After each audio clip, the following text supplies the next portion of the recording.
안녕하세요. 오늘은 필자가 최근에 집필을 마친 만화로 배우는 NPL 책자에 포함되어 있는 잘못된 NPL 투자 사례 중에서 선순위 전세권자이면서 임차인이기도 한 자에 대하여 분석해보는 시간을 갖도록 하겠습니다.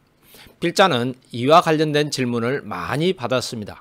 제가 사용하고 있는 학원 교재를 처음 보신 분이나 필자의 강의를 처음 들어보시는 분들이 특히 질문을 많이 하십니다. 그분들의 공통된 질문은 선순위 전세권자가 배당을 신청했어도 전액 배당받지 못하면 경락인이 인수한다는 겁니다. 이게 왜 잘못되었는지를 법과 대법원 판례를 보면서 알아보기로 하겠습니다. 필자가 이번에 집필한 만화로 배우는 NPL 책자는 총 8가지 분야로 나누었습니다. 이 책자에서 필자는 잘못된 NPL 투자 사례라는 분야를 집필하였습니다.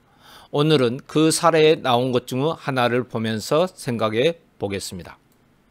자, 필자는 맹지로부터 시작하여 법정상권, 공유지분 경매, 부동산 등기, 유치권까지 오랜 기간 달려왔습니다. 이제 필자는 NPL과 관련된 책자의 집필을 마치고 출판을 기다리고 있습니다. 잘하면 금년 말 정도에는 출판되지 않을까 생각됩니다. 필자는 현재 의정부에서 세형 경매학원을 운영하면서 강의를 하고 있습니다.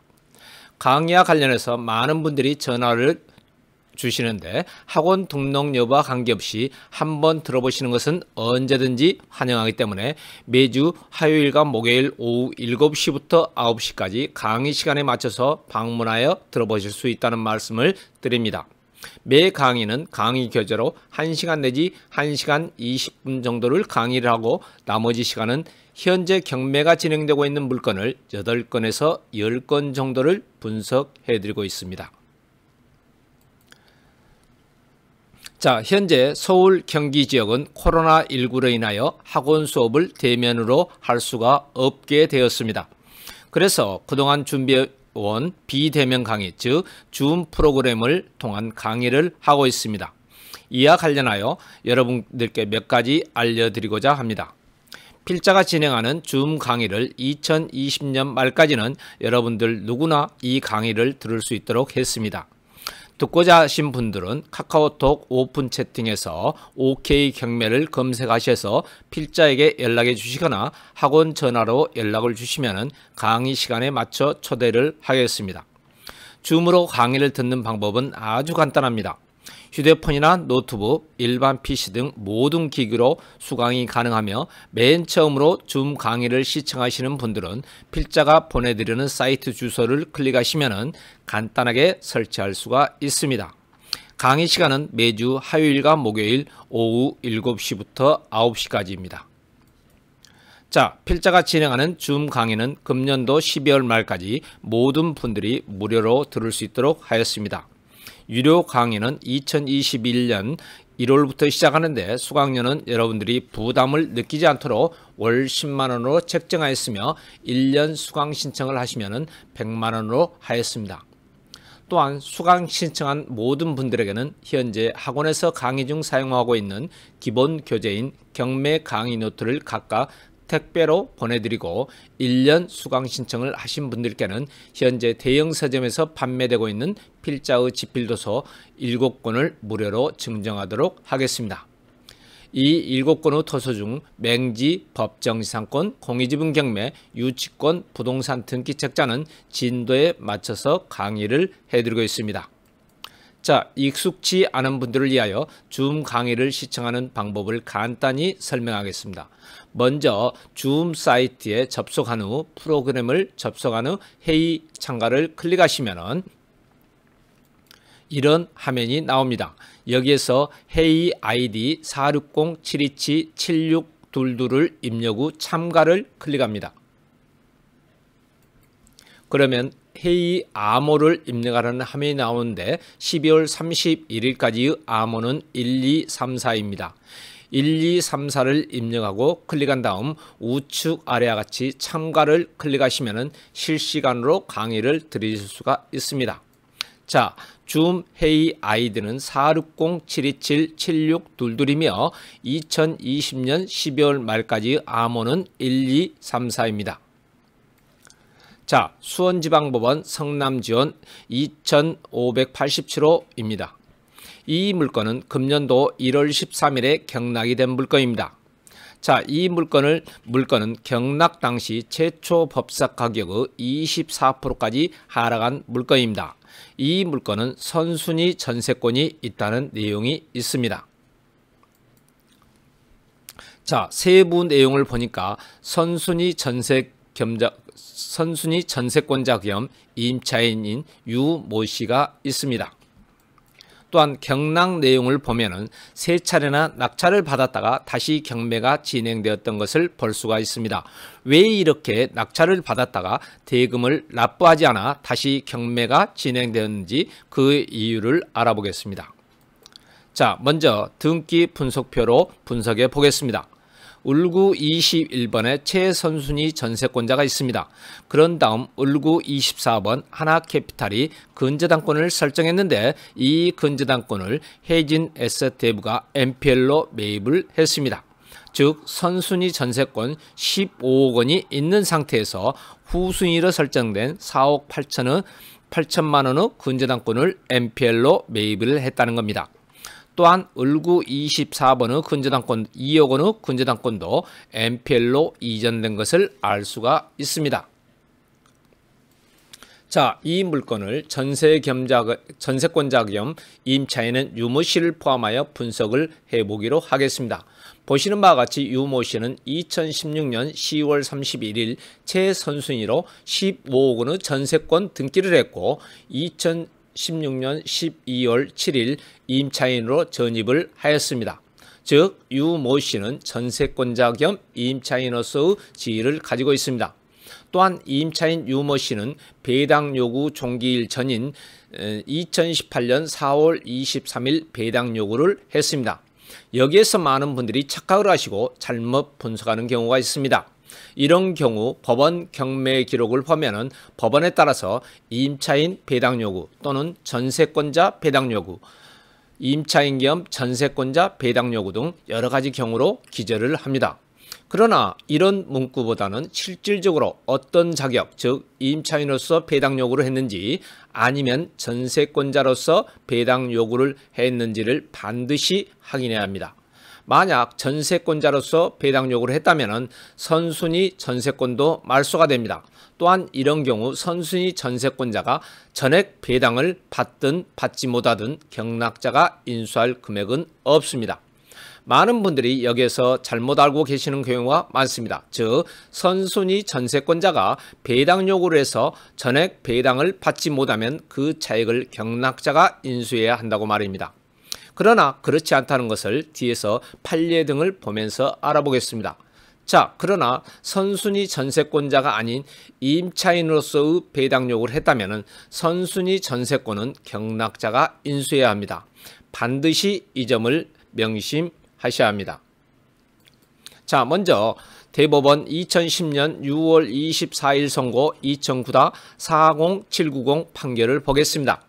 이 판결에서는 주택임대차 보호법상 임차인으로서의 지위와 전세권자로서의 지위를 함께 가지고 있는 자가 임차인으로서의 지위에 기하여 경매법원에 배당 요구를 한 경우 전세권에 관하여도 배당 요구가 있는 것으로 볼 수 있는지 여부에 대하여 민사집행법 제91조 제3항은 전세권은 저당권, 압류채권, 가압류채권에 대항할 수 없는 경우에는 매각으로 소멸된다라고 규정하고 같은 조 제4항은 제3항의 경우 외의 전세권은 매수인이 인수한다.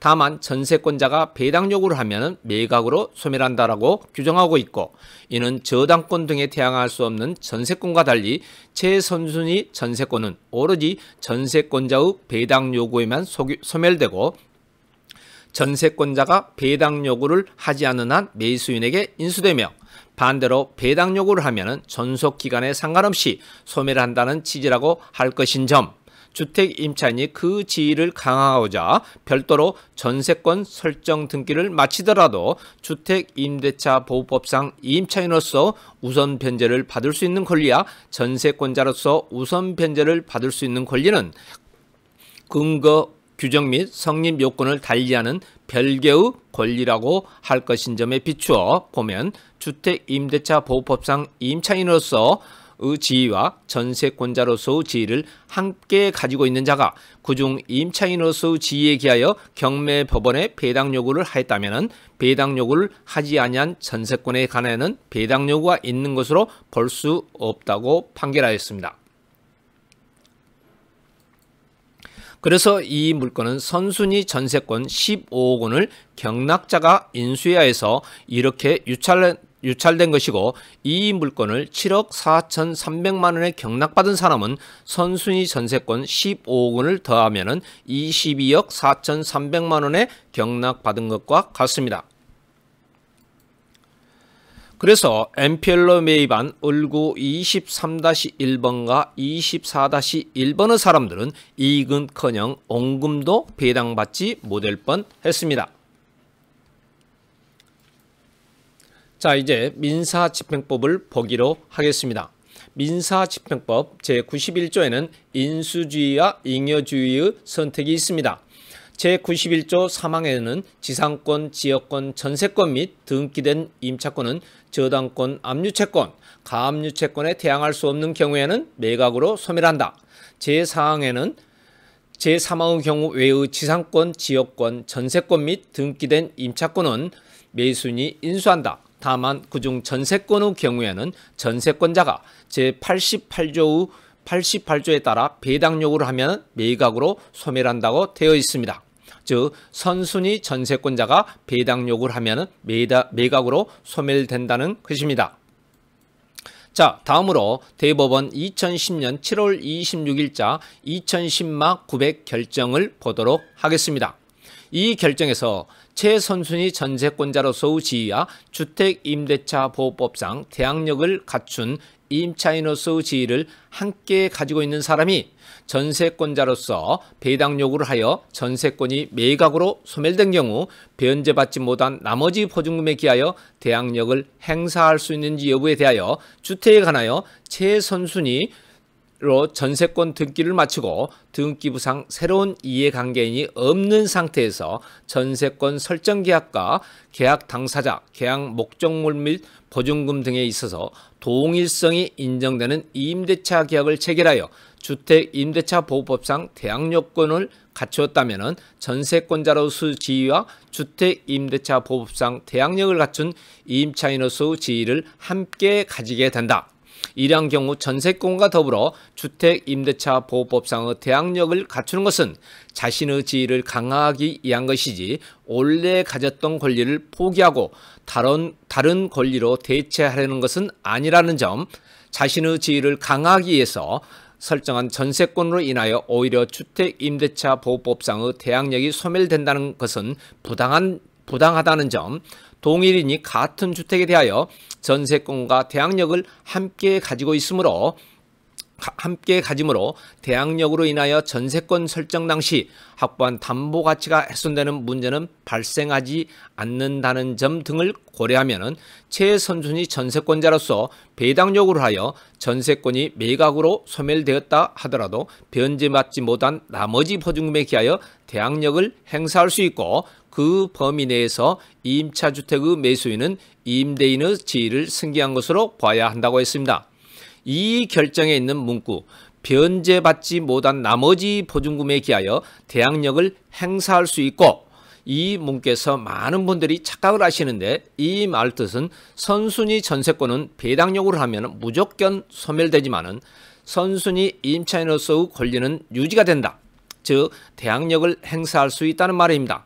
선순위 전세권자와 선순위 임차인으로서 권리를 갖고 있다면 누구나 경매법원에 배당 요구를 할 때 하나로만 배당 요구를 하지 두 개 전부를 사용해서 배당 요구를 하는 사람은 없을 것입니다. 다시 말씀드리면 선순위 임차인으로서의 권리는 없고 선순위 전세권자로서의 지위만 가지고 있을 경우 배당 요구를 하면 전액 배당을 받든 받지 못하든 무조건 소멸되고 경락자 인수도 없습니다. 그러나 선순위 임차인으로서 권리가 있다면 경락자가 임차인이 배당받지 못하는 금액은 인수해야 한다는 것입니다. 자, 오늘 이 시간에는 필자가 집필한 만화로 배우는 MPL 책자에 수록된 잘못된 MPL 투자 사례 중 선순위 전세권자 겸 임차인으로서의 권리를 갖고 있는 사례에 대하여 알아보았습니다.